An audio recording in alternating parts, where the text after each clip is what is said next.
All right, Mark Munoz. What's up, Kenny? What's up, man? It's I'm glad that you were able to take time out of your schedule and come here today. Yeah, man. Thank you for having me. Yeah, Appreciate no problem, man. No problem, dude. Yeah. It is an early morning recording, so you know, I appreciate you getting out of bed. Yeah, I mean, I had my alarm set, but it didn't go off, for some reason. I don't know. I texted to you, remember? So that was from this morning? Yeah. Oh, I thought that's from last night. No, I texted you the alarm last night that I turned it on, and for some reason it was like turned off this morning. I was like, oh shoot. So anyways, I appreciate, but I apologize for being No, dude, it's not a big. What am I gonna do about it? What am I gonna do about it? Nothing. Yeah. Yeah. So hey, man. So update me on your life, man. Like, what have you been up to as of late? Oh man, I just been coaching a lot, man. Been been doing. I've done military tours all around the world, teaching military men and women to do hand-to-hand combat. Been to, man, all the continents except Antarctica, so been doing that.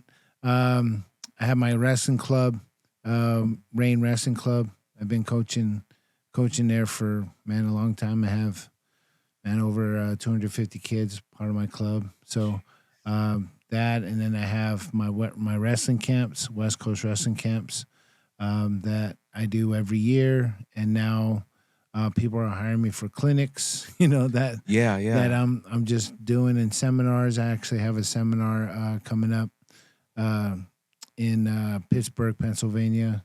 So with one of my kids that actually used to wrestle for me, his mom works for UFC gym, so I'm going out there. But yeah, I just been coaching, man. I've been coaching. I coach at the training lab where, the likes of TJ Dillashaw, Cub Swanson, Jose Torres, and it's just a bunch of little fighters. Yeah, I'm like, man, where's all the big guys at? But yeah, I coach there, and I just been coaching a lot, man. It's kind of funny because those guys are savages, and you're like, but you're like, yeah, the little fighters. Yeah, the little guys. I mean, I'm like, I want to scrap too, man. Like I'm like 100 pounds bigger than them. Yeah. It's just funny to hear, you said little guys. Yeah. That's cool, man. Yeah. I know that you were planning a trip. We had spoken before about Tajikistan. Yep. Well, I know that it got delayed, but what was that about? Tajikistan is a trip. I've been involved with FCA Wrestling with Carl Perry. FC Wrestling? FCA. So Fellowship of Christian Athletes. Okay, got Wrestling. It. So we were going to go to Tajikistan, and I was going to do some hand-to-hand combat and some MMA seminars over there. And, we were going to, just if we had the opportunity, preach the gospel, but love on them, So we were going to go out there and I was going to give them my testimony about how I got saved. If the opportunity arose, and our guy Vitaly is on the ground there, and he's been doing a lot of ministry out there. Mm-hmm. And he, if he gave us the green light, dude, I would have been like, okay, let's go. Would have been talking about my life and how I gave my life to Jesus and everything. So was gonna do that, but it got postponed. So looking to go October 14th through the 21st now. So okay, yeah. Oh, okay. Because I was gonna crack a joke about that's a bullet dodged right there, but no, you're so yeah, for sure. So right? wait, how did a country that remote? I mean, that's remote. Look, obviously, from an arrogant American standpoint, right? Because America is the center of the universe. Yeah. But how does a country like Tajikistan get on the map for you guys to go? Hey, let's go here. So through FCA Wrestling, this guy named Vitaly actually went out there and started doing missions out there. Is that the guy I met? From North Carolina? So yeah, that's Carl Perry. Carl Perry came here. Okay. And so we were, trying to raise funds to be able to go on this trip. And so he came out and just, spoke about the trip and spoke about, if you're inclined to, make a donation, it's tax deductible, blah, blah, blah, and so he came out and wanted to see if anybody would be interested, so, and he's a man. He wrestled for Illinois. He is a national champ as well. And dude's a bad dude. He's a bad dude. Yeah. And, he's going to come alongside me and he goes, "Hey man, I don't know any Kung Fu, man, but but I can show some wrestling." I said, "For sure, man, for sure." So, but he's hilarious, man. He's funny. Yeah. I could tell he's a funny dude. Yeah, he's funny, man. He's hilarious. That's cool, man. Because I've never even heard of that country before. I heard of Tajikistan, right? That's from Khabib goes. So no, Kazakhstan, right? So there's all the stans, right? There's Kazakhstan, Turkmenistan, Afghanistan, Tajikistan. There's all the stands, right? Yeah. And they're all in kind of the same area, So if you were to look at the map, it's kind of Middle East, kind of heading towards Asia a little bit, but yeah, that's where it's at. Yeah. And the language out there, is that Arabic out there or Farsi? It's Arabic, but they have their own language called Tajik as well. Okay. Yeah. So. All right. Yeah, man. Yeah. No, that's. I remember when you first mentioned it. That sounds like a pretty intense situation. Because you're going out there. Yep. I'm assuming it's like considered remote, right? Like, it is remote. It is remote, and predominantly Muslim. So it's actually it's pretty much all Muslim. Yeah. So yeah, it's gonna be a lot of fun. Actually, I'm still planning to go out there. So okay. I want to go out there. Yeah. So I'll be with you in the spirit. There you go. Need prayers, man. Definitely need prayers. Yeah. So wrestling's a big sport out there. I'm guessing. It's huge. Wrestling's big worldwide, man. Shoot, in a lot of countries, wrestling is like really big. So in that kind of like area, Iran, Iraq, Afghanistan, like wrestling is like pretty big, especially in Iran. It's like the wrestlers out there are heroes. It's crazy, like how it's just like amazing. Sorry, my phone is going off. That's all good. But yeah, it's just wrestling out there is huge, for sure. So speaking of wrestling, you got to share the story of how you got into wrestling. Yeah. Yeah. You and I have talked about over the years. We've known each other a long time. And we've talked like, in passing or funny anecdotal stories, or whatever. Yeah. But you weren't one of these kids that like started wrestling at 4 years old, right? No. Nothing like that. No. How did your wrestling story begin? So yeah, I in 8th grade, I ran into, so when you're in elementary school, right? So when you're in elementary school, and I started playing football in the 4th grade, and just loved football. I was playing both ways, and I was like, man, I'm gonna be a football player. Watch the San Francisco 49ers because I'm from the Bay Area, So I was like, man, Joe Montana, Roger Craig, Tom Rathman, Jerry Rice, James Taylor. I was like, James Taylor. I listened to James Taylor on the way here, but John Taylor. I'm like, Ronnie Lott. So I was like, man, these dudes, man, I want to be a San Francisco 49er. So I was 49ers like everything. But one day a friend of mine who's a wrestler in the 8th grade, he goes, "Hey, Munoz, man, you should wrestle." I'm like, "Nah, man. You guys wear tight leotards and touch each other in funny places, man. I'm cool with that." And then he's like, "What? You think that's funny?" I go, "Nah, man, that's just what you do, homie. I'm just gonna keep playing I'm a man. football." There's a difference. Yeah. I'm gonna keep playing football and basketball, man. That's what I do. He goes, "I bet you I can take you down in 10 seconds." I said, "Yeah, right, homie. Look, you're barely 100 pounds soaking wet." And in the 8th grade, I was pretty big. I was 5'6", 5'7", like towering over my, smaller friends. I was 150 pounds. I'm like, bro, you ain't gonna take me down, homie. Like, I'm 50 pounds bigger than you, man. Like, wait, can I just say something for the record? Yeah. That's bigger than me right now. I'm 5'6", and I think I'm 145 pounds. Yeah. I was a big kid, but I was 13. right? And he's like, yeah, man, you should do it. I'm like, nah, man, no, I'm cool. I go, man, shoot. He goes, I bet you I can take you down in 10 seconds. I said, yeah, right, bro. You can't take me down. I said, come on, man. So I was like, what's up? So we were in the quad in our school at Solano Junior High. And I break down in my stance. I'm wiggling my fingers at him like, yeah, what's up, homie? What you got? Right? Bro, he shoots in a double leg, picks me up, slams me on my back. And I've been wearing a tight leotard ever since. Yeah. I was like, man, if it gave me superpowers like that, I want it. But it's not called a leotard. It's called a singlet. So, yeah, it's called a singlet. But anyways, man, ever since then, I'm like, dang, shoot, if it could do that for James, man, like I want to get into it. So I asked my parents, I go, Mom, Dad, I want to wrestle. And then my dad goes, huh, you want to wrestle, huh? Okay, you're going to wrestle the first day and the last day and every day in between. You're going to make a commitment. I go, okay. And I didn't know what he was like saying, but like. He probably knew it was hard. He probably knew it was hard, yeah. So I go to practice and we're running around the room, you know, and then coach says, all right, guys, stance in motion. And I'm like, I don't know. I don't even know what he's talking about. I'm like, you know, what am I? How are these guys standing? I'm trying to look around, trying to see how they're standing and how they're moving. And I'm like, okay.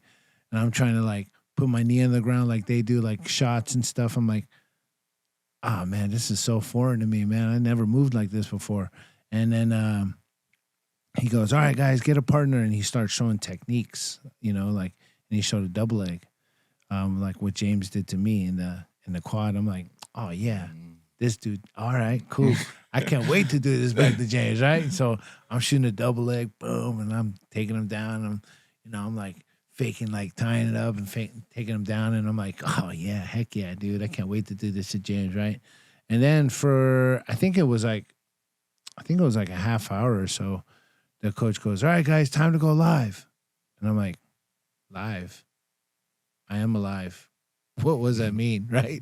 And then James, my homie, my friend, he goes, no, live means he's going to put us in the situation and we have to go live from there. Like we wrestle like 100%. I go, oh, I got you, man. All right. So then the coach goes, all right, number one guy, you got the double leg. Number two guy, you're going live, right? And this guy Brett gets in on my legs, and I'm like, wait, the coach never taught me defense. So I'm like, yeah, I'm like, oh wait, what do I do from here, right? He picks me up and slams me, cross-faced me. My nose starts bleeding. I'm like, and my lips were bleeding, and I'm like, oh no, heck no, I don't like this, right? And I'm fighting. I'm trying to grab his leg. He's still cross-facing me, half of me to my back, and I'm like, nah, man, this is not the business, man. So, anyways, it's a little personal. It's a personal sport. Yeah, man. I'm like, dude, and he's like on top of me, like cross-facing me both sides. I'm like, does this dude got something against me, man? Like, I'm a whoop him when I get on top of him, right? Anyways, long story short, I'm like, I don't know if I want to wrestle anymore, right? I'm home, right? Wait. How many sessions did it take for you? One. One practice. Okay. So anyways, I'm home, right? No, school ends and there's practice. I walk home, right? And usually when I walk home, I mean, it's about a mile away, right? So I walk home and usually my dad is working, you know? My parents are working. And I get home and I see my dad's car. I was like, oh, shoot, my dad's home. Oh, dang. I'm going to try to sneak in, right? So I snuck in and my dad said, who's here? I go, oh, shoot. And because I knew what he said, right? And so he goes, Mark, what are you doing here? Hey, isn't wrestling practice going on? I go, Dad, dang, Dad, I don't want to wrestle anymore. He goes, what? What'd I tell you? Right? He took me by the arm, like and like drugged me to the car, opened up the door, threw me in the car, shut the door, got in the car, starts driving. I'm like, Dad, you don't understand, Dad. And he goes, no, I told you. You made a commitment. You're going to keep wrestling, right? He drives to the school, drags me by the arm, presents me in front of the coach and says, hey, Coach Minhan, Mark Munoz is here. See you later. Walks out the door. I'm like, dang. This dude just dropped me off. Like, I don't want to be here, right? I'm still sore from yesterday. Yeah, man. My lip is all like big and my nose is still like, I'm like, man, I got a black eye, whatever. I'm like, Dad, you don't understand. He goes, nope.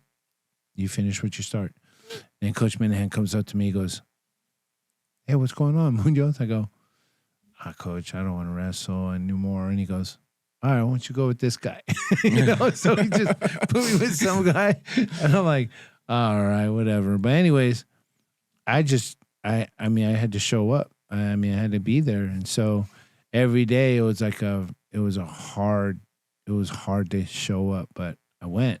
And later on, it just started getting better and better. I started learning stuff. And then, Wait, real quick, before you go further. Yeah. When you were there, how did your cardio hold up? Did it transfer over from the other sports, or were you exhausted? No, I was exhausted, man. Like it was bad. It was so bad. I mean, see, you know because you asked the question, So I mean, it's a totally different conditioning. Yeah, it's like whole body. Like it's like, and it's like try holding a weight, like a heavy weight for like a minute. Yeah. I mean, it's. And sprinting, like getting that anaerobic lactic acid and going. moving, so it's a different shape. And so I mean, I noticed that right away. I was like, oh dang. Even like moving in my stance, I'm like, because we're human beings, right? We stand upright. We don't crouch down in our stance and start moving. You know what I'm saying? For like a long time, for long periods of time. I was like, dude, my butt, my hamstrings, my legs. I'm like, dang, this is a different type of conditioning, man. So anyways, it's crazy the amount of cardiovascular conditioning you got to be in for wrestling. Yeah. But I mean, wrestling is it's a sport where, you got to have the mind of a chess player, the agility of a track athlete. You got to have, the strength of a weightlifter, Olympic weightlifter. You got to have, I mean, it's all encompassing. Like it's like a whole athlete. Like you got to have all those things and to be able to apply what you learn technically to people. I mean, it's a cool sport, man. I love it. Yeah. Were you always, because I know to get to the level that you got at to become a champion, you had to, put a lot of time in. Mm-hmm. Were you always that obsessive over sports? Because I think would you agree that they have to be obsessive to become a champion? Yeah. Are you like that even before? I was like that. So whatever I got into, I got into. Like I was doing it all the time.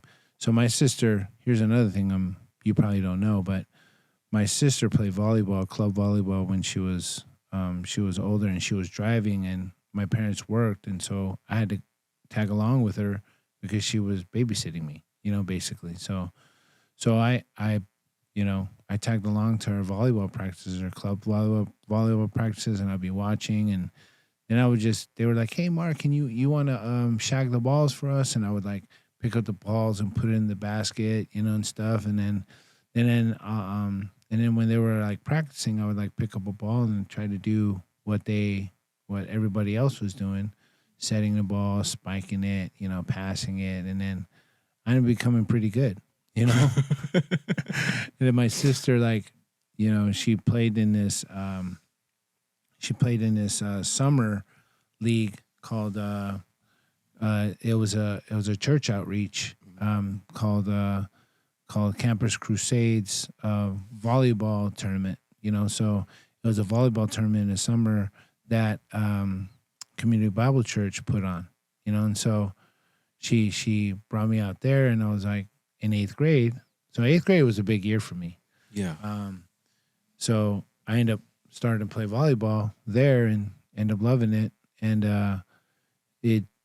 so that's I was very obsessive over volleyball. So every weekend I had available, if I wasn't wrestling, I'd be playing volleyball. And so all day from like the crack of dawn to like nighttime.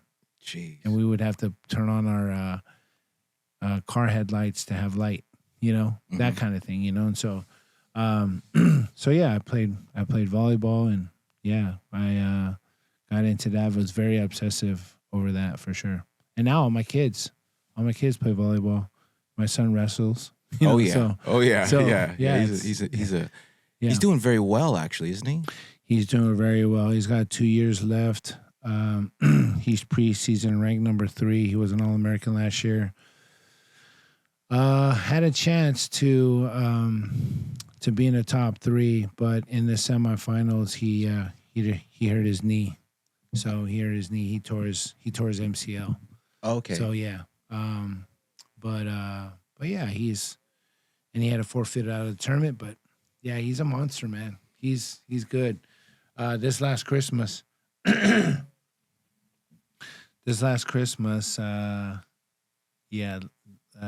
goes, all right, Dad, this is the year. I go, the year for what? He goes, I'm going to beat you. I go, what? I've been waiting this day since I was a kid. Yeah. I was like, oh, man. Okay. All right, let's go. Boy, he whooped me, man. He whooped me, dude. He whooped me bad. I mean, I'm fat and out of shape, man. Like, and after that time, it was a humbling experience, man. Like my son, but he was just on my head, faking, snap me down on the mat, like making me circle, like faking on me. I'm sprawling, like he's not shooting. I'm like, all right, dude, I know what you're doing to me, man. And it's working, damn it. Yeah, it's working. And so after a while, I was like, dang, how much time is on the clock? Golly. And so he got me tired and, man, had his way with me. It was bad. It was bad. And then afterwards, he goes, Dad, just get back in shape. I said, you know how hard that is, bud? I mean, shoot. I mean, I was in shape when I was like, I had to get in shape. I was training for like an event, training for like, for like a tournament or a dual meet for college or like, training for, the Olympic trials or whatever, like I had an event. And then when I was in the UFC, I had an event. I'm retired, man. I don't have an event, And he goes, I am the event. yeah. He goes, well, you got to wrestle me. He goes, Dad, just get back in shape. I said, yeah. So so I've been training, man. I've been training, and I've been, I just started probably about a month ago, and now it's like, man, I got to change my perspective on life, man. I got to change my, I've always had an event, right, to get ready for, but now the event is life with my family, and being the best for them and showing up for them and putting my best foot forward for them, man. So we got this new thing. It's in our garage. It's called a tonal.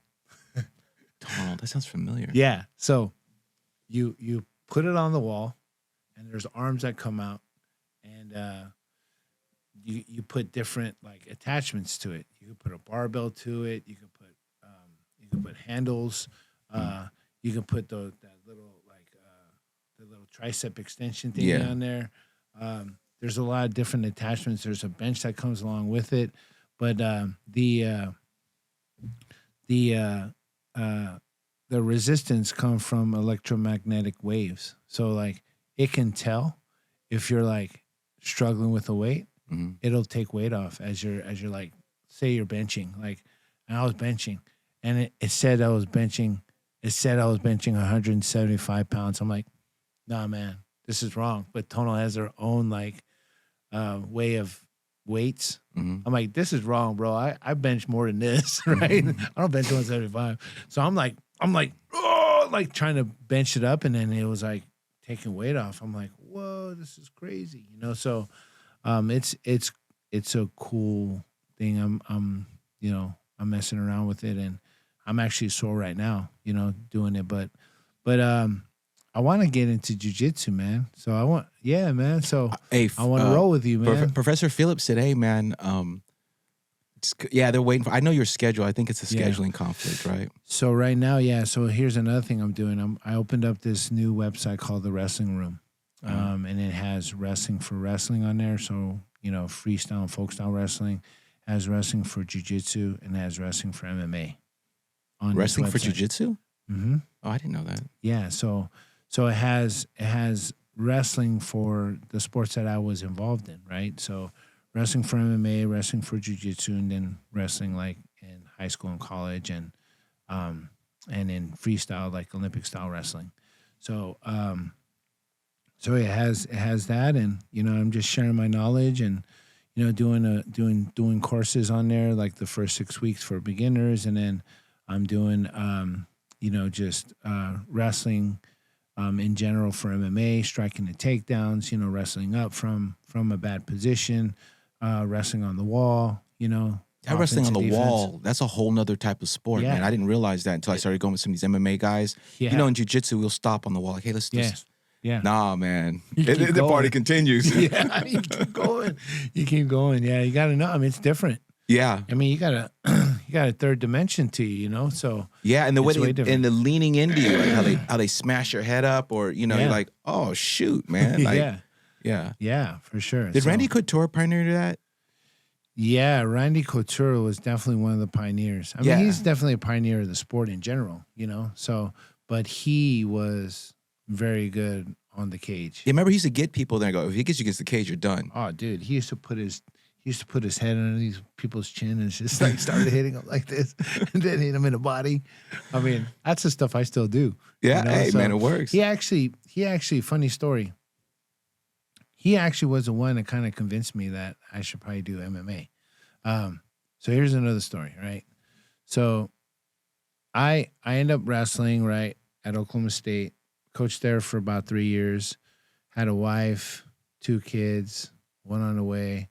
And then my high school coach was like, hey, Mark, UC Davis is open out here. Or would you be interested in moving back home and coaching at a Division I university? I go, heck yeah. Oh, yeah. Because at that time, I was only getting paid $700 a month.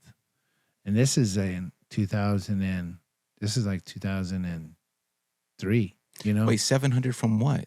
From coaching at Oklahoma State. Like, I was only making $7, but what? Yeah, I know. So I was getting like WIC, Women, Infant, and Children. I was getting food stamps, right? And so we're getting government cheese. We're getting milk. No, you gotta say government. You gotta say right. Government cheese. we're getting that, right? So I'm like, man, there's got to be a better way than this, man. I got another child on the way. Like, gosh, right? And so I get an opportunity to go to UC Davis, which is, miles away from my hometown, right? So I'm like, man, sweet. This is a great opportunity. So told my wife, she's like, all right, let's go, go back to California. So we moved and moved to Elk Grove, which is still like 30 minutes because they were building houses there. And that, the only place I could afford to live was like Elk Grove, right? Because Davis was expensive. All the other places there were expensive. And so I was like, Elk Grove was a new community out there. And so it was more affordable. So I had to like drive like 30, 40 minutes away to get to work. But anyways, I get there and I met a guy by the name of Uriah Faber. And Uriah Faber is a UFC Hall of Famer. He is getting into this sport called jiu-jitsu and MMA. And I'm like, man, dude, that's awesome, man. That's so cool. And he goes, yeah, you should come out. And I don't know what it is about me meeting. Wait, real quick though. Yeah. Uriah Faber, was he wrestling at UC Davis, or did you know him from college? No. So when I accepted a job at UC Davis, Uriah just graduated. From UC Davis? From UC Davis. Okay, got it. And then Lenny Zaleski, who was the head coach at UC, volunteer assistant. Got it. Okay. So when I came on as the first assistant, I met Uriah. And so another one of the little guys, as you would say. Another one of the little guys, man. And I don't know what it is about me meeting shorter people telling me what to do. You know what I'm saying? But I end up doing it. But anyways, Man, Uriah, man, he's like a brother from another mother, man. I love that guy. Genuinely love him, and he got me into the sport, man. He was like, hey, man, you should come out to Sierra College because Randy Couture, Brandon Vera, Quinn Rampage Jackson, Tito Ortiz, Frank Trigg, James Irvin, Scott Smith is all gonna be there, and just training. Yeah, just training. And we'd love for you to come. I'm like, oh, sick. Okay, let's go, right? So I'm going, right, and everyone's like warming up, and I've been training a little bit, but not very much, and I've been training at Uriah's gym, and Uriah's been fighting in King of Cage, and I've been cornering his fights, and this is the beginning of his career, so this is back in 2003, so I mean it's 2 decades ago. That's crazy. I know, right? That's nuts. But anyways, he's I'm there like trying to figure out like the striking and the jiu-jitsu part of the MMA game, right? And so and I've been doing it for a while, and Uriah and all of them were like, man, you're good, man. Just keep doing it. And I was like, okay. So then Randy Couture and all those guys came out, and Randy Couture was doing this camp in Sacramento area, right? He was fighting Tim Sylvia. Okay, yeah. So anyways, so we're getting together at Sierra College, and everyone's like warming up. Everyone's shadow boxing. I was like, all right, cool. I see all these guys. You get nervous at all, or you're just I was like nervous, man. I was like, dude, these are like huge names in the sport, man. Like, what the? Yeah, this is in the beginner class. Yeah, dude. I'm like, man, this is crazy, man. So everyone gets a partner, and one person doesn't have a partner, and it was Randy, and I didn't have a partner either.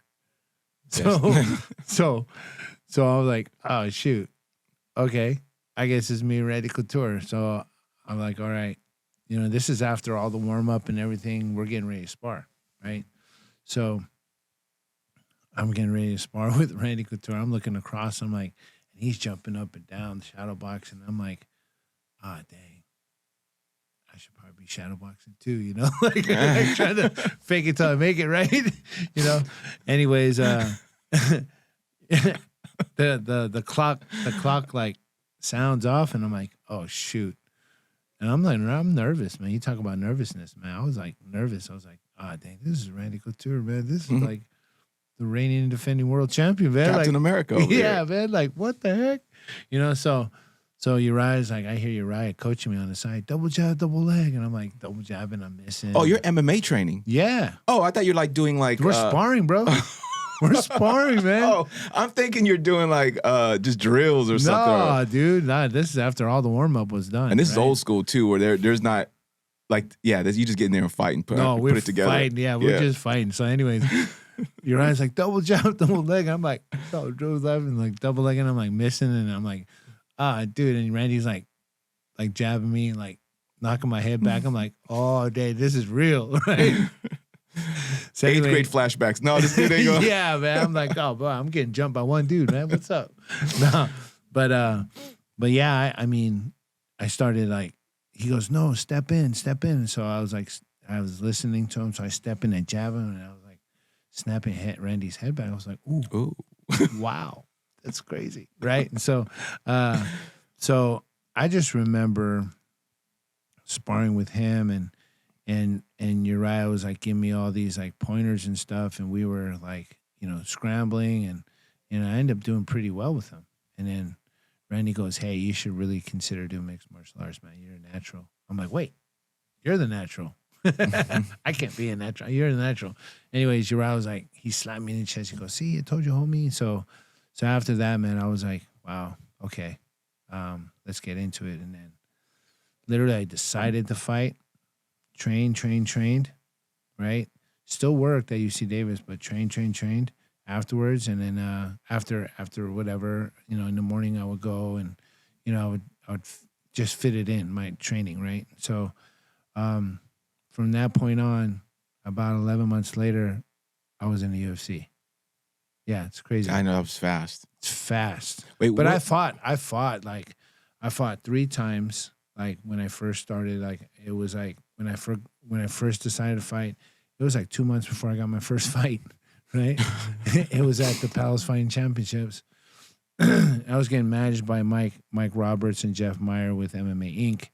You know, and those guys are amazing guys, and it's Uriah's, you know, management company too. So I was being taken care of by those guys, you know, and so those guys got me a fight, you know, and you know, and I fought in a PFC pro. I went straight to pro. I didn't go amateur. So I fought in a PFC, and then I fought in the King of the Cage one time. Then I fought in a PFC again, and then from there I got picked up by the WEC. Yeah, I remember that. Yeah. I remember you were prepping and you were training my son at the same time in wrestling. Oh, yeah. That's right. That's and right. And I remember you were like, I have an MMA fight. And I was thinking, because you're very peaceful and godly and just kind of like a youth pastor vibe. Like, you're going to go fight, man?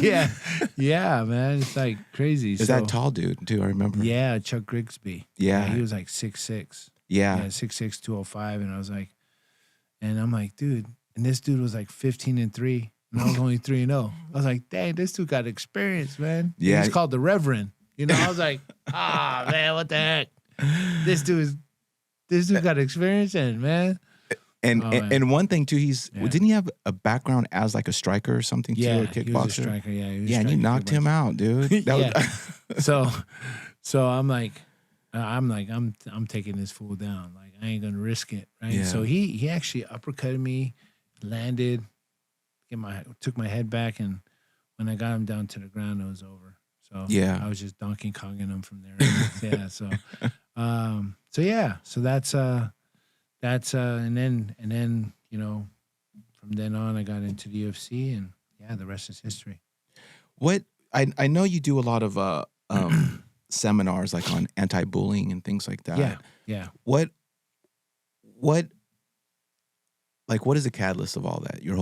The whole bullying situation. Yeah. So I mean, when I got bullied, right? So I got bullied in the 8th grade too. Oh, 8th grade, same year as wrestling. Okay. Yeah, same year as wrestling. So, I was running. So in the 8th grade, like in middle school, or we called it junior high when I was in school, like I wanted to get my lunch first, you know. So right when the bell rang in 4th period, I ran to the lunch line, and I had, because back then and still now, you know, Jordans were like the shoe, you know? Yeah. And so for Christmas, I ended up getting a pair of Jordans, right? And so I was like, sick, yeah, I got some Jordans, right? And so I wore them, and so before that time, I ran to the lunch line. I was walking through the hallway, and to the right of me, I hear someone say, "Hey, yo, break yourself off in them J's." I'm like, ooh. Wait, this is at school? This is at school. There's dudes like hanging out by the lockers. As I was walking by them, they're like, "Hey, yo, break yourself off in them J's." I'm like, oh, man. So I just I scurried away from them. I'm like, oh, shoot. Right? So I ended up, walking away. They didn't think anything of it, right? Well, as I was walking home from school, there was like an open gym, and I like to play basketball, right? And so there was an open gym, and I played basketball, but I didn't wear my Jordans. I took them off, right? Mm-hmm. And then after the open gym was done, I put them back on, and I was walking home. Well, there's a busy street, and then coming from the open gym, there's like a field, and then like it's kind of like there's fences all around, right? So you can't run anywhere. Anyways, as I was walking, through this field and stuff, and I hear people behind me. There's people going back and forth all the time, and I'm like, walking, and so I hear footsteps running, and I look behind me. There was like 6 dudes running at me, and I was like, oh shoot. They were probably about like maybe 20 feet away from me at full speed. So I look back, and I'm like, oh shoot. So I take off 2 steps, they shoelace tackle me and started beating me up. And there was one person on every arm, and as I tried to push my way up, they kicked me in the back of the head or punched me or whatever. I felt something in the back of the head, and all of a sudden I was out, like I didn't, I blacked out. Anyways, I woke up, I pushed my way up, and I see this pool of blood just streaming down my nose, and I saw blood on the ground. I was like, man. So, I mean, as I was being held down, trying to fight, I was just like, man, there was all those emotions, right? There was all those emotions in me. Like I was angry. I was sad. I was anxious. I was like, then there was nothing I can do. I was, man, just physically being held down by a bunch of people. And I'm like, trying to like wiggle, try to get my way up, and I couldn't. And yeah, it was bad. It was like, I just couldn't do anything. Right. And so, and that's something that I talk about, like, and I liken it to like a certain situation that you might be going through in your life. Right. So you might not be getting physically held down by people, but you might be feeling held down by a circumstance that you're in, be it financial, be it, physical, be it, emotional, be it like some type of, circumstance that's going on in your life. You might be being held down by it, but, I'm here today to tell you that there's hope, that there's hope, and that, through it all, that there's a plan in place. Right. And so, I walked home, right. And shoeless, bloodied, battered, beat up. I mean, it was just like ashamed, and trying to fix my face.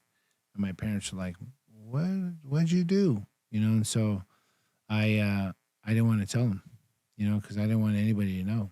So I just told them, oh, Mom, Dad, I was messing around with my friends in the backyard. And, and my dad's like, what are you doing? Why you do that? And so anyways, took a while for me to finally tell him, but I didn't tell him for a long time.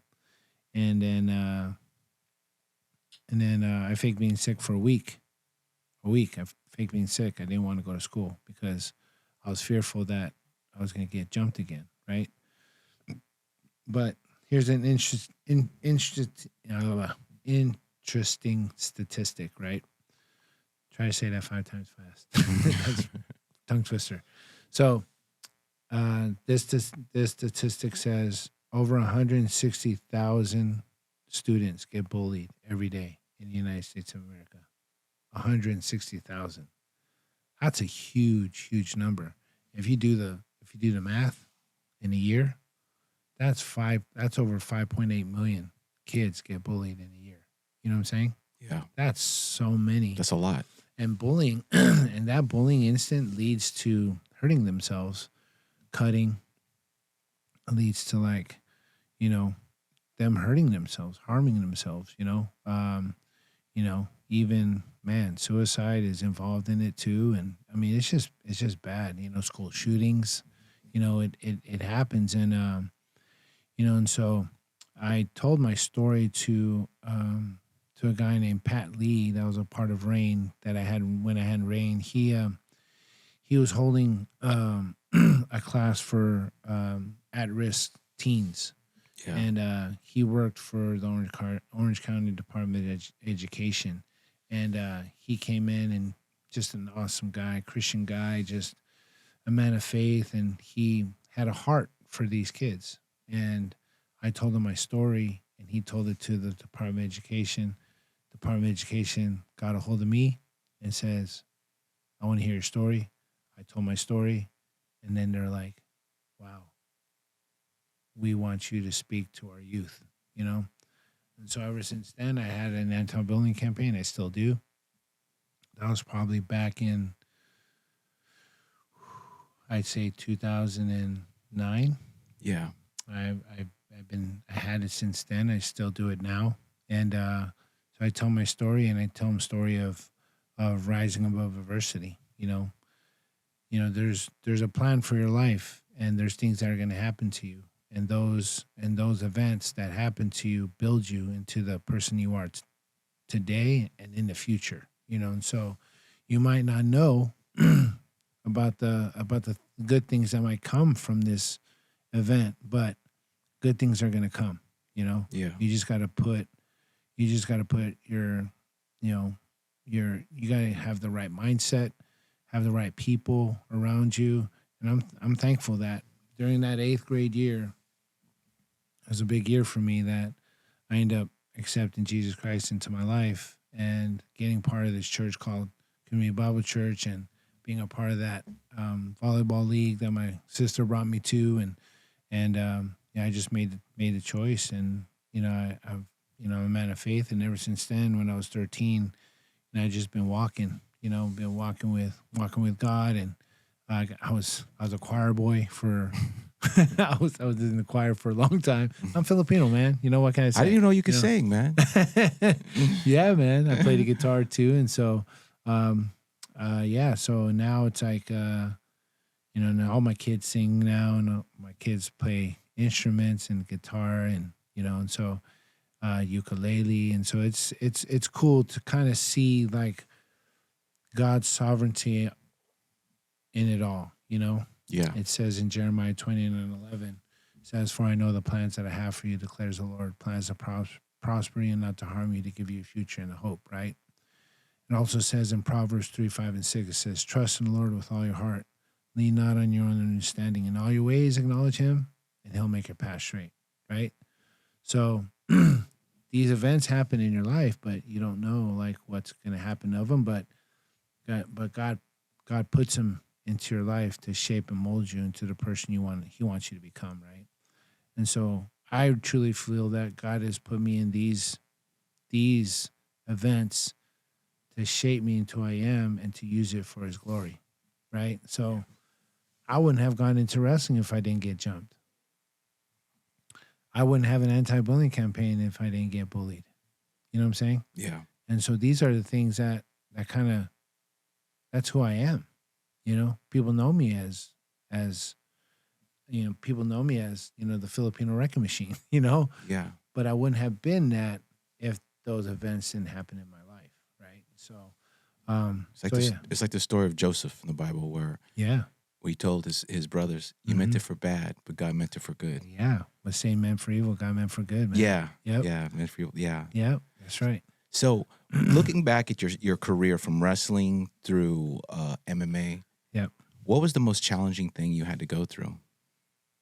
Oh man, there was a lot of challenging things. That was one, definitely. That was a pivotal moment in my life there.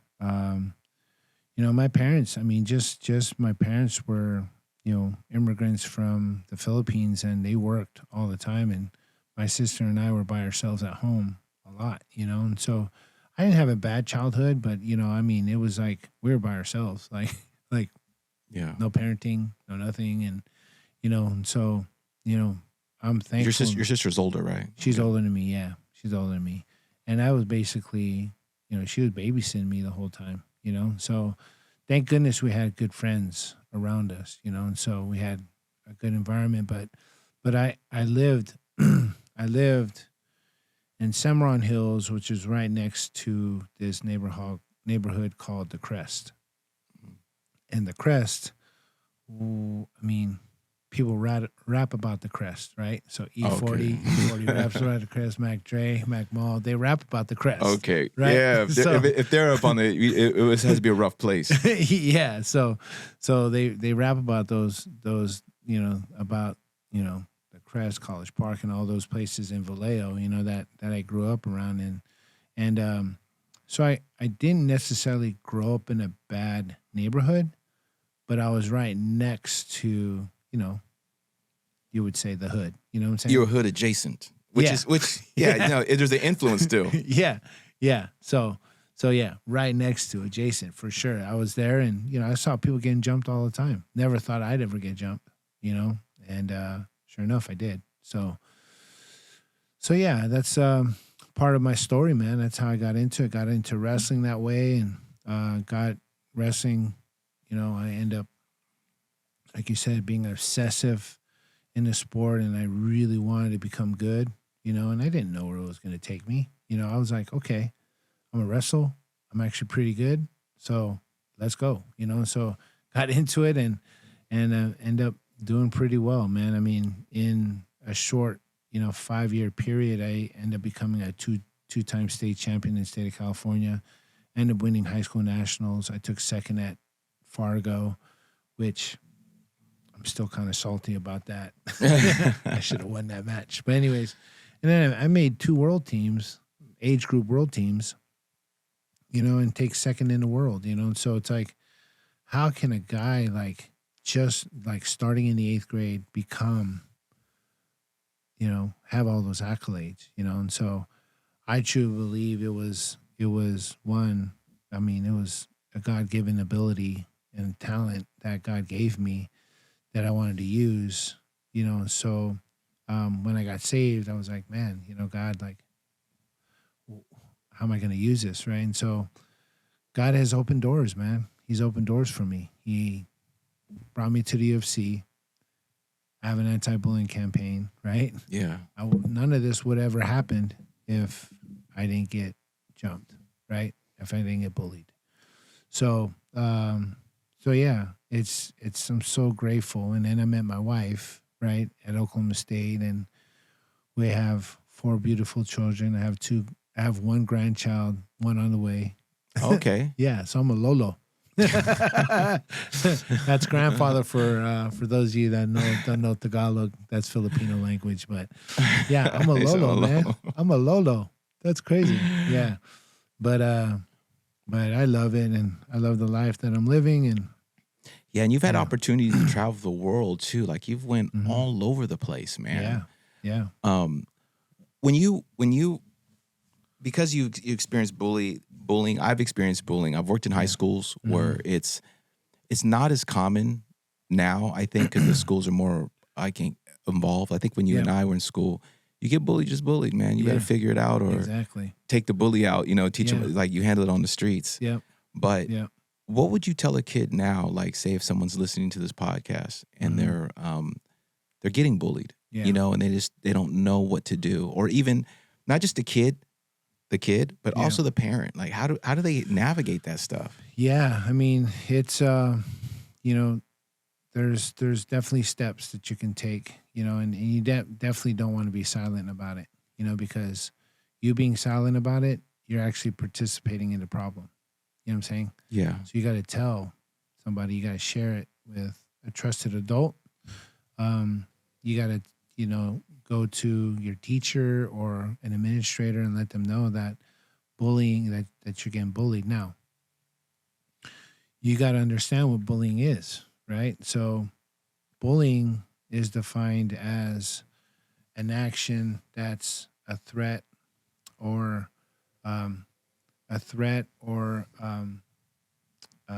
so there's 4 types of bullying.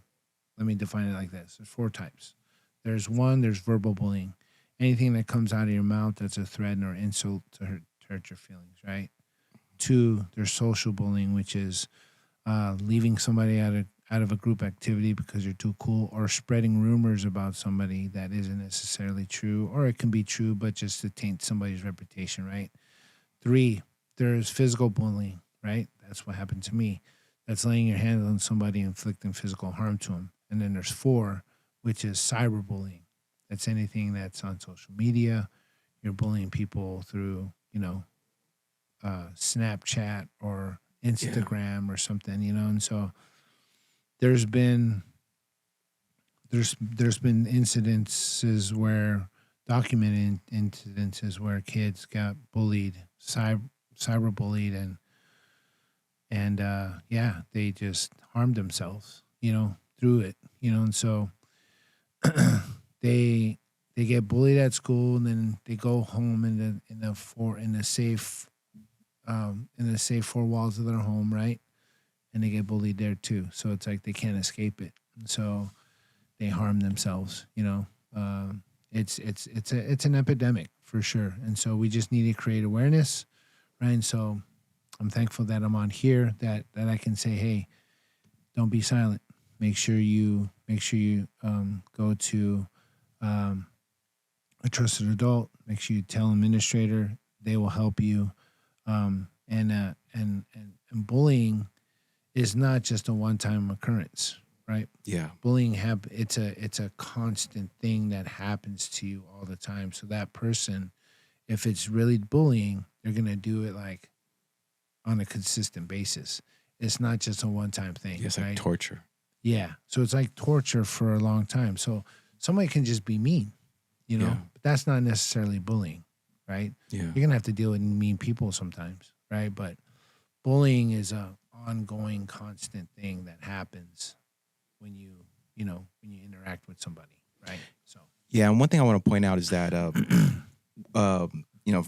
my background of working in school, in education, anyone who works at the school, from the janitor, not saying the janitor is the lowest, I'm just trying to think, just from the janitor, which is not the teaching staff, all the way up to the principal, they're all mandated reporters. Yeah. Have you heard that term before? Yep. Yeah, mandated reporters. Yep. And what mandated reporters are they're required by law to report. And if not, they actually could be in trouble as being an accomplice or not. I think not accomplice, but accessory to the after the fact. To the situation. Yeah.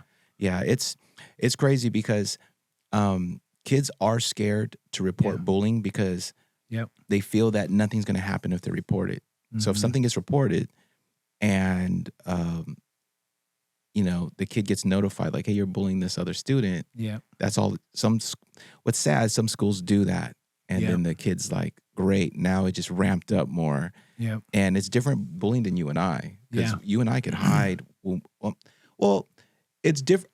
It was worse in a way, but it was worse in our own special ways. Like you and I, there was no recourse. We had to handle it, right? Yeah, yeah. But now these kids are cyberbullying, and that's 24/7. Yeah, I couldn't imagine constant. Yeah, someone just constantly just and they're not just bullying you; they're bullying you in a public arena. Yep. So other people could see it. Say if they're making fun, say if you're poor. Yeah. And whatever. Yeah. Dress. They're talking about how you dress. Yeah. Then everyone's laughing like, "Oh my God, you're just in." Yep. And you guys, that we all know this. The internet always wins. I know, it's crazy. It's crazy, man. You could even see something happen on. You could see something happen on television, like say to an athlete or whatever, right? I won't say anyone's name in particular, but it's an athlete, and you could even go, "That's going to be a meme," right? Yeah. You already know. Always, man. It happens all the time. Yeah. Yeah. It's crazy, man. It's just the society we live in now. It's like information is so fast, Yeah. When we were kids, it wasn't like we didn't have to, news doesn't travel so fast, but now we have these things on our hip. Yeah. We can just take out and all of a sudden, bang, information at our fingertips. Right. So, I remember when I was in school, I was like, man, I got to go to the library, go to the card catalog, go look up the book and see if it's the right book and read it, make a photocopy. You know what I'm saying?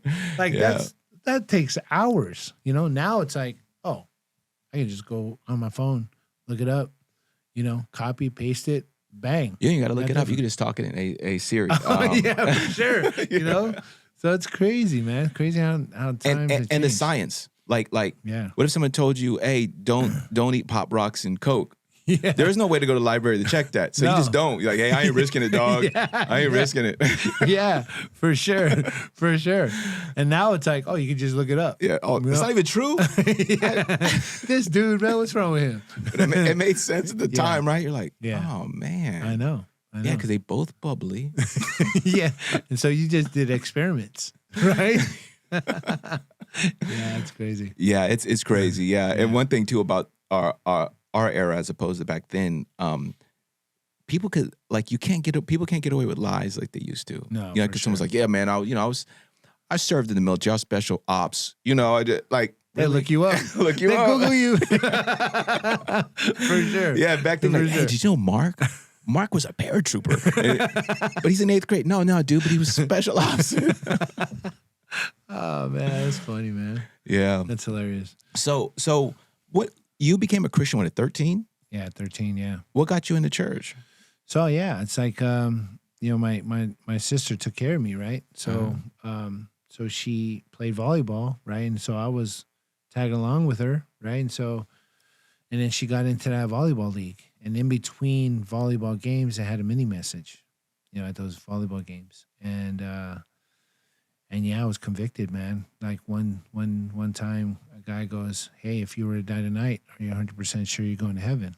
I go, "I'm not 100% sure, but I'm like, I'm not a bad dude. Like, I'm probably like 98, He's like, "No, you can be 100% sure, And he goes, if you accept Jesus Christ into your heart as your Lord and Savior, you could be 100% sure." And I'm like, I want that, And so, because there was like, there was a time in my life where, I went to CCD. I was Catholic, and I went to CCD from. What's CCD? Is catechism. Okay. It's a school for Catholic kids that you go to school. Yeah, and you Filipino. Learn, yeah. You go to school and you learn about, the Catholic religion. Yes. Called CCD or catechism.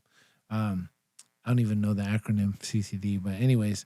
I don't know. Yeah. I haven't even heard of it. We got to Google it. Yeah. So anyways, I did that for a long time and, and learned about Jesus, learned about the cross, learned about all that stuff. And, I was an altar boy, did that too. And, and then when I went to that volleyball tournament, they were talking about Jesus and that you could, have a personal relationship with him. And I was like, oh man, I want that. So I prayed that prayer and didn't feel a change right away, but got involved. Got involved and got into the church and, went to an 8th grade Bible study or youth group called Fellowship, the Fellowship Club. And, got in there and then went to high school, went to the Campus Crossroads for Christ. And then, yeah, man, it was just like, then I got into the choir and, traveled singing, too. So I did that. We went to like Colorado, to churches in Colorado. We went to Canada. We sang in Canada on a choir tour and it was cool, man. Like, I'm thankful, thankful that, that I accepted Jesus Christ into my life, man. I'm very fortunate, man, because growing up, man, I was always searching for something, always searching for validation through like athletics or something, I was a people pleaser. I'm still a people pleaser, man. I want to do good for people, right? And that's how I was wired. And but now it's like I just want to please God, And so while doing that, I'll be able to please everybody else, right? And so my family, my athletes, my fighters, my wrestlers, just whoever I come into contact with, So I'm thankful, man. I'm thankful for that. I'm thankful for the place, for the life that I've lived and living now. Still, I got a lot of life more, and I'm just walking and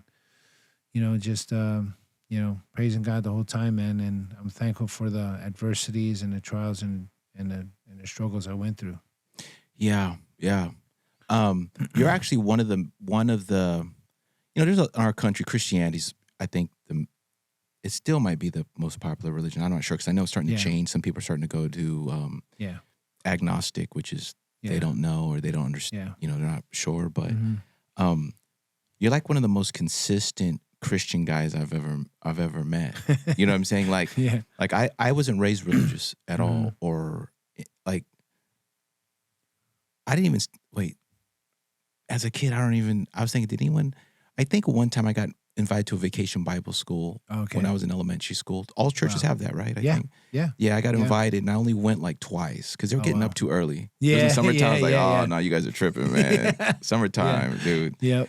And I think I went twice, but it's interesting because when we're younger, I don't know, not even when we're younger, it could be at any age, but when you're not raised in a religious environment, Mm-hmm. or say spiritual, forget religious, because I Yeah. think there's a difference there. Yeah. In a spiritual environment, it doesn't seem real.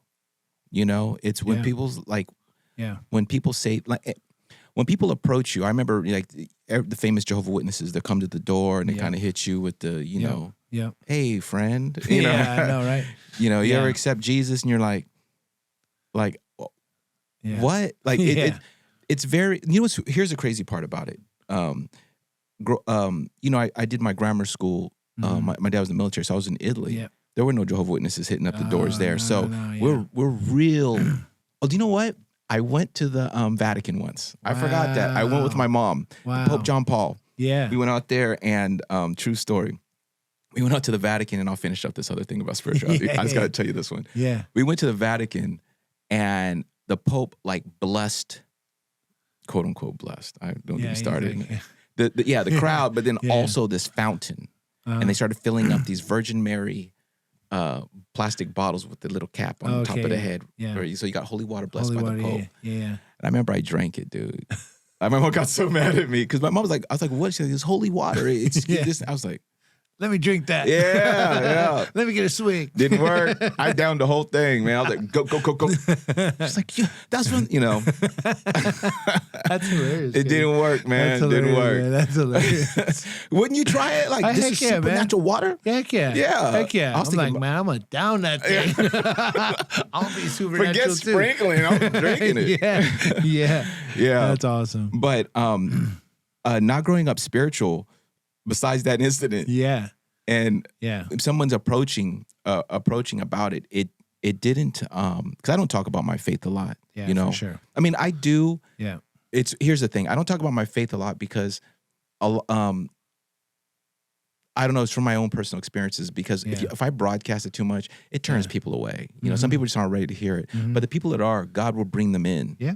And then I'll will. open up. Like They they'll will. say, "Hey, man, I'm dealing with a health situation or whatever," and then God opens the door. Yeah. But up until that point, my interactions were those people would come and go, "Hey, have you accepted Jesus as your Lord and Savior?"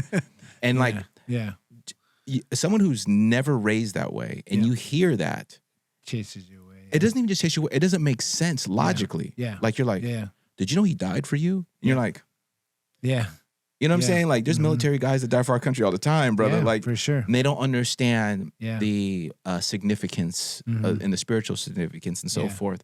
So I was just saying that to say this is that I can say from my experience, like I really wish I was brought in at 13, Yeah. you know, because sure. as an adult, you know, when I became a Christian, like in my early 20s, I've already picked up a bunch of habits that were hard to break. Yeah. And then just behavior habits, not drugs. I'm never into drugs, but behavior habits. And so it's been like a battle, like of just, you know, like God, please, okay, God, if I will never do this again. Yeah. And the next day I'm doing it again, you know, man. and it's a struggle. And I don't know if it would have made a difference. And it also has made a difference, man. Like even this podcast, it doesn't say, you know, Jesus Christ on the thing, but it's a ministry. It's a ministry because your stories that you're telling about your life and being bullied, like what, Mark Munoz, you'll see the wrecking machine, you know, has been bullied. Yeah.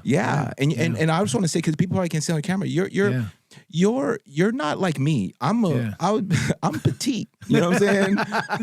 And even I don't use that word. I won't say small. I'm petite. But you're my size in junior high. Yeah. And so you're a big kid, and for people to do that to you, and you're an athlete. Yep. Yeah. So that's the whole vehicle of this whole this whole thing here. It's awesome, man. Just to hear that, it just all of that led to this. You know what I'm saying? Yeah. So it's like God is sovereign. Like He's got a plan. You know? Yeah. So He knew that this was going to happen to you even before you were born. You know what I'm saying? It's like it's crazy to think about, right? So, you know, just hearing your story and hearing part of that just encourages me, man, because like, you know, it's a personal relationship, you know, that you have, you know, and it's something that, you know, God is sovereign, man. He planned for all this to happen so that you can have this podcast. podcast so that I can be on here so we can tell our stories to help other people, man, because there's hurting people in the world, you know, but God doesn't ever hurt. I mean, he doesn't ever waste a hurt or a pain or a struggle. Yeah. Never wastes it, you know. Yeah, there's a lesson in it. There's a lesson in it always. Yeah, and it's like we're like when like what brings us to certain points of like I can't remember which book of the Bible it's in, but when it says the Bible says that God is close to the broken heart. Yeah. Brokenhearted. Proverbs. Yep. Yeah. That is so true. Mm-hmm. When we're broken, I'm not talking like a relationship like my girlfriend broke up with me, but just you can be brokenhearted over a job, any kind of situation. Yep. And it's like let's call it non-godly influences in the world or in the spiritual realm. Yeah. They're bullies. Mm-hmm. They're spiritual bullies. Yep. And they'll beat us down. They'll hold each like what happened to you. They'll hold each limb down and beat us and knock us out. And we wake up and we're like, what happened? Yep. And then, you know, it's crazy because most people don't know there's a solution. Mm-hmm. There's an avenue. There's help. Yep. You know what I'm saying? There is. And they don't know that. They just think like, this is life. Life is unfair. And they're just kind of get jaded or maybe even become more atheists. Yeah. Like, well, why did this happen? Yeah. But, you know, I could say that, and I believe that I'm a pretty logical person. Yeah. The Bible makes sense. Yeah. I just want to say that because when you don't know and you're going into it, and I don't mean to turn this into like a sermon, but when you get into like, because I don't know when you started, was everybody using King James? Yeah. Yeah. So to the ye, you're like the ye. I'm like, what the heck? Yeah. Wait, hold on. You just reminded me of something, dude. And one thing too that used to freak me out about Christians, right? Yeah. Is that they'll go, they like when they'll be talking normal, like you and I conversing, blah, blah, blah, blah, blah. But when they're about to witness to you or share something, they flip into that old English. Like, yeah, well, you know, I mean, the Bible does say, ye, reap what ye sow. And you're like, why are you talking like that, dog? Did we just take a time machine back to the 1400s? Yeah, so people That's quote funny. it in the original. You know what I'm talking about? Yeah, I know. I know what you're talking about. But fortunate now, there's newer translations or more, I'd say, better translations where like the New International Version or the Amplified. Someone remember in the 90s, late 90s, someone made an Ebonics translation. I don't know if you remember that. There's so many. There's one where there's oh man, I'll look it up, but it's gosh, it's like Ebonics, but it's like something else. Like there's like a bluegrass it's the crest. one. It's the crest. It's the crest version. The crest, the crest translation. But there's like different ones, man. There's a Hawaiian pidgin. Really? Yeah, dude, it's so funny, man. Is it in that Bible app? Yeah, it's in a Bible app. Just look it up. Okay, I'm gonna look these up. It's hilarious. It's hilarious, man. So someone in Hawaii goes, hold on. They don't get it. They don't get it. Then you just open up your pigeon, and then they're like, "Oh yeah, amen." Praising God, man. I didn't know that, man. Yeah, there's pigeon on there. Oh my God, is that the language? It's called pidgin. Yeah, you can just put up Hawaiian pidgin, and then it'll come up with translation. Translation. I love it, man. Yeah. I don't have that much free. I'm gonna look it up, but I can imagine how much free time somebody had. Well, I'm not sorry. No offense. Maybe they were called by God. It's like, you know what? We need to translate this to Hawaiian pidgin. Yeah. It's funny, man. Yeah, it's awesome. Yeah, one of my guys in my live group, he sends it to us every now and then, like quotes. The pigeon translation. Yeah, and some pigeon. Oh man, I gotta show you. Man. I gotta show you, man. I gotta quote some scripture to you. It's funny. Oh man, I wish I'd have known that, dude. I'd have been using it already. Yeah, man. It's hilarious. It's hilarious. But the translations, it makes it a lot easier to understand. And the thing that drew me in, just kind of share a little bit about my story, is that when I first came in, like I remember still like. What kind of brought me into the church was, man, I'm dizzy from laughing so hard, dude. I'm serious, because I'm trying not to laugh too hard. I'm getting dizzy. Yeah. The thing that brought me in was that initially, I'm gonna be honest, it was chasing a girl. Trying to that man, that's usually how it always happens, man. But it was worse. God uses that though. I know. But look, when you go to church, what's there? I know. And they're dressed up nice, everyone. Yes. So you're like, Yes. oh man, this is like this is amazing. Yep. But then what happened was this guy did this guy did a sermon, you know, about a father.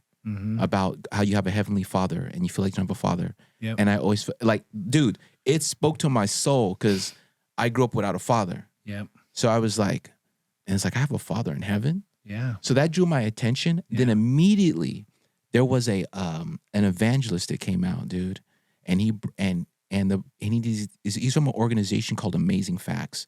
You can look them up. It's called amazingfacts.org. Amazingfacts.org. And what they do is they do Bible studies, but just topical. They don't just read and give you these sermons like, Yeah. you know what's so cool about Jesus? None of that stuff. Yeah. Like the guy first broke down like the 10 Commandments. That's awesome. And the significance. They're not just an Old Testament thing. They apply now. Don't go around killing people. Yeah. Don't go around stealing. Yep. And just, the guy was breaking, every day was a new topic. And they gave out pizza every night. Right? After the thing, there's pizza, dude. That's awesome. So you're going in for the pizza. Yeah. It drew me in, dude. Yeah. And I went every night, man. Yep. And then you could win a Bible. Yep. Like they do it. When you come in, you put a raffle ticket in. Yeah. Then after, because pizza's during the break. Yep. If you come in after the pizza, you get another raffle ticket. Because, you know, some people get the pizza and bounce. And, but that drew me in. And I learned that, wait a second. The part that really nailed me is like, this is historically accurate. Yep. Like they're breaking down kings that actually existed. The guy was using actual archaeological and historical information. Yes. I go, okay, wait a second. This isn't like Alice in Wonderland or, you know, like Santa Claus. This is real. But then they started showing how the Bible prophecy, like in Isaiah and a lot of it's in Isaiah. Like the prophecy of Jesus and how the wise men, this is thousands of years later. Yep. They use those prophecies to know when he was born, you know, and all this stuff is recorded historically. Yep. And I was like, oh, this is real. This isn't like a fairy tale. Yeah, because there's other religions. Yep. Not even like say that the main like Islam or Christianity and the offshoots of those. But there's other ones where it's almost like it's in the ether. It's like, oh no, it is. It just everything is just kind of is and you're in the ism or whatever. Yeah. But that's what drew me in, the logic of it. But then I started seeing the miracles, you know, in my life and other people's lives. Yeah. But then my journey is not like yours. Yeah. Of just you're pretty even keeled. Me. Yeah. Ooh. Yeah. Oh, it's like I guess that happened to actually some of Jesus' own disciples where they fell off, you know, cutting off ears and just kind of doing all kinds of weird stuff. Peter, yeah, for sure, man. I mean, it's that, but God uses that. Yeah. You know, God uses that. And, you know, for me, like when I was 13, like, it was like, you know, like I didn't have those peaks and valleys like you were talking about, but you know, there's different things where it happens in your life and God uses those to like catapult you to where he wants you to go. You know? Yes. So I remember you, man. I remember because, you know, meeting you, you know, I met you. You're a part of you were coming to my gym. No, right? When we first met, you were coaching my son. That's right. At Irvine. Irvine High School. Yeah. And I remember you were doing jujitsu and all that stuff. Yeah. And you know. Then you moved to Servite, I think, for a little bit. No. You're Irvine, but you went to somewhere else too. Yeah. Was it always Irvine? No, it was Irvine. That was the very first club I had was Irvine. Okay. With Coach Phillips. Okay, yeah. Yeah. And then from there, we went to... I remember like some trailers, like some mobile trailers. You know what I'm talking about? Yeah. Wait. That was my gym. My gym. Rain Training Center. Oh, right? That was the first one? Yeah, so no, it was Irvine, and then I had my gym, and then the club ended up going to my gym. Okay, yeah. I remember going there and seeing little Trey running around. Yeah, dude. Yeah, and my other kids. Yeah, around. Yeah. That's where it all started. It all started in Irvine, though. Then from Irvine, it went to my gym. Then from my gym to Laguna Hills. Okay, yeah. Yeah. I think I've hopped in everywhere. And actually during those times, I've been, you know, a lot of life transitions. I went through a divorce. I went through different things. I remember you invited me like, hey, come play. I remember one day I was like real down and out when the divorce first occurred. And you're like, you and your son come out to. We played volleyball at Lake Mission Viejo. Yeah. On the side, and what's his name was there? The Polish Experiment. Yeah, Christoph. Christoph. Yeah. I remember my son was like, "That's the Polish Experiment." Is that his nickname, right? Yeah. That guy looked like a monster, man. He is a monster, dude. Yeah, he's a dude. Monster. He's still a monster. Yeah. He's awesome. Yeah, and then you're like, "Hey, we got Bible studies in the morning." I was like, "What time?" You're like, "Was it 6?" Yeah, 6. I was like, "See, you don't want black people to come, man." I already know your style, bro. Like, that's what's actually getting me hard. Our Friday one that we go to now. We go to the one on Friday. Sometimes, man, on Thursday, like if I'm training hard, because I started like now I'm back in training jiu-jitsu. I got cleared my health stuff. Back training jiu-jitsu, and then I got like a bunch just trying to hustle, right? Making and I'm dead. So I'm like, dude, it's hard to get up that early, dude, to get over there. But I'm gonna go this week for sure. Because sometimes I'm like, dude, I let go. Do you know what? I'm with him in the spirit. I'll pray. It's good. I mean, it's what God is doing through that little Bible study there, man. It's amazing. Yeah. I remember when Steve started it. He goes, "Hey, let's start Bible studying together." He goes, "All right, it's me, you." Yeah. And I think he got one other guy. And he goes, "Hey, there's another guy." So there's 4 of us. And we went and just sat out there, and just now it's growing pretty big. It's huge, man. It's pretty big. Yeah. It's pretty big. Yeah. So cool. It's so cool to see and the fellowship we have and the cool things that the networking of what's happening in that group. It's awesome. Yeah, and it brings together people. God brings together people. Yep. Just like the Bible said, where that would never interact in any other environment. Yep. Yeah, like 100%. Those guys, and I was like, I would not hang out with these guys. Not thinking against them. I just we don't. He would never come across my path in my life. Like my lifestyle and theirs. But that brings us together and realize, hey, we actually have a lot in common. Right. For sure. For sure. Man. Yeah, it's awesome. Yeah, it's awesome. But hey, Mark, I want to thank you for coming out. Yeah, man. And thank you for sharing your story. I hope that it inspires people or gives some kids some hope. Is there? Can you your bullying program? Is there a website or anything, a resource? Yeah, it's called I've Got Your Back. It's called the I've Got Your Back program. It's through the Orange County Department of Education. And that's Orange County, California. Orange County. Because there's an Orange County in Florida, right? Florida, yeah. Sometimes I search on Google and it brings up stuff out there. I go, man. No, we're California, So Orange County Department of Education, and it's called the I've Got Your Back program. So okay, yeah. All right. So you can find that through the Orange County Department of Education. Yeah. What about your wrestling program? And I've actually seen some of those little kids. Do you know who stands out me a lot? Oh man, I can't remember the kids' names right now. It's a girl and 2 boys. Yeah. And the girl still wrestles. She's been wrestling since she was a kid. She did jiu-jitsu too. Yeah, his name is Kylie Goals.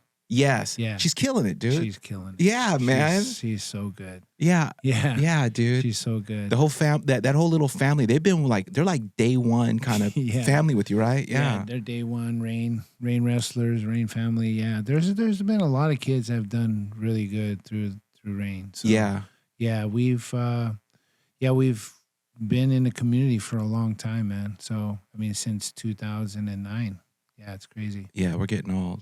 So how could someone, if someone's interested in Rain, how can they find you online? You can find us on our website at train2rain.com. That's TRAIN, the number 2 rain, REIGN.com. Okay, so, and that's wrestling. Yep. And so it's just wrestling. Got it. So that's my website for the wrestling club. If you're in the Orange County area and you want to join the wrestling club, you want the smoke. Yeah, you want the smoke. Yeah. So that's there. And then I have my camps, which are pretty much sold out. it sells out in, man, I'd say January, February. Yeah. But it's called West Coast Wrestling Camps, and you can look it up at westcoastwrestler.com. Do you know what? Yeah. I went through a breakup a few years ago, and she took my West Coast Wrestler. I had the blue hoodie, really? The original one. Remember that? Oh, man. That was Do you still have those? No, but I could hook you up with another one.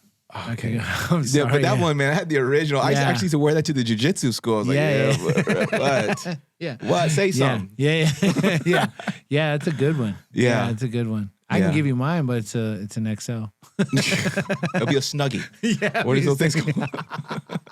That's funny. Okay, and so you have that. What if someone wants to do the MMA, the little guys MMA? Well, you train big guys too, right? Yeah, I train big guys. How would they find you for that? So, so you can go to the training lab. Actually, the training lab is in Placentia. They have their own gym there. You can go to the traininglab.com and find the classes out there. Okay. So, and then Coach Cal does he does strength conditioning, but he's very he doesn't have much time, so he's selective. Yeah. But if you are in need of any type of like supplementation, diet, nutrition, strength conditioning, Coach Cal can definitely dial you in. He's got some of the best athletes, combat athletes in the world training with him. He's got wrestlers, the best wrestlers in the world. Pretty much the whole Olympic team trains with him. Yeah. So he trains my son, so he trained me. And so, he's amazing, man. He's a guru. Well, I got to point out one thing too. This is the training lab. Correct me if I'm wrong. The training lab has that state-of-the-art facility too, right? Yeah. That's still part of the training lab, right? Yep. Okay. Yep. The training lab has like these hyperbaric chambers. Yes. Yes. Red light therapy, cryotherapy. Yes. Yes. Do they do IV stuff there? Like the vitamins? No, Okay. They don't do They don't do that, but they do all the recovery. All the stuff. recovery stuff. Yeah, all the recovery kind of not machines, but I'm trying to say they have those chambers. They have cryotherapy. They have all that you just described. It's so good for you. Yeah. Yeah. I need to hop into cryotherapy, man. I'm sore. Yeah. I need to get in there too. Yeah. I was thinking about doing one of those cold plunges. There's a place out here near us called Cold Plunge where they actually have the machine that stirs the water. Ooh, and I heard that's colder than ice, dude. Yeah, like they get it right on the verge of freezing. It's so cold. Yeah, man. I'm not emotionally ready for that right now. But when I will probably soon. But because I heard it messes with you, but it's very beneficial. Good. It's so good for you. Yeah. Yeah. So good. So the training lab, just to point out too, the training lab it's spelled TREIGN. Yes. Like it has the word rain in it, right? Yes, so training lab. Yep. All right, cool, man. Yeah, that's cool, dude. Mark, thanks again for coming out and sharing the story. And I hope that your story will inspire other kids or other people because adults get bullied too at work. That's right. You know what I'm saying? That's right. And I just hope it inspires people. And even us sharing about Christ right now, I hope maybe that's the extra thing to push someone who goes, you know what, man? Plant the seed, I'm an inquirer. Plant that seed. For sure. Cool. Plant that seed. And you can also reach out to me on my social media too. So. Okay, what's your handles on there? Shoot, I have it's at Instagram it's Mark_Munoz, and on Twitter too. It's or X. It's Mark_Munoz. Oh, it's not. It's called X now. It's called X. I know it's the symbols in X. Okay. Yeah, it's called X now. So, and then I have my my Facebook page. You can look up Mark Anthony Kennery Munoz on there on my Facebook fan page. For some reason, not for some reason, but my personal account is full. Like I can't accept anymore. Yeah, they max those out. They max those out. So, but I still respond to everybody on my Facebook page. All right, sweet. And one thing too, if you guys don't remember all these, just Google Mark. Put Mark Munoz Wrestling. Yeah. All his stuff will come up, and everything's kind of linked anyways. Like a website will have some social media links and so forth. Everything's kind of intertwined. Yeah. And so the new thing that I'm doing now is called the Wrestling Room. And on the Wrestling Room, I have people that can access my video library. I have a video library about wrestling for jiu-jitsu, wrestling for MMA, and then wrestling for freestyle and folk style wrestling. I also have private training on there if you want to do some private training. I also have courses, like the first 6 weeks for beginners. I have, wrestling for MMA, a course on there, wrestling for jiu-jitsu, a course on there as well. So I just keep updating it all the time. So if you're interested, you can go to there too. The Wrestling Room? Yeah, thewrestlingroom.com. Okay, thewrestlingroom.com. Cool, man. Yeah, cool. Man. Yeah. Exciting stuff. Yeah, it is exciting. So. Yeah. All right, cool, man. Well, thanks again. Yeah, thank you for your time. I appreciate you, doing this. Thank you, Kenny. I appreciate you, man. All right, cool.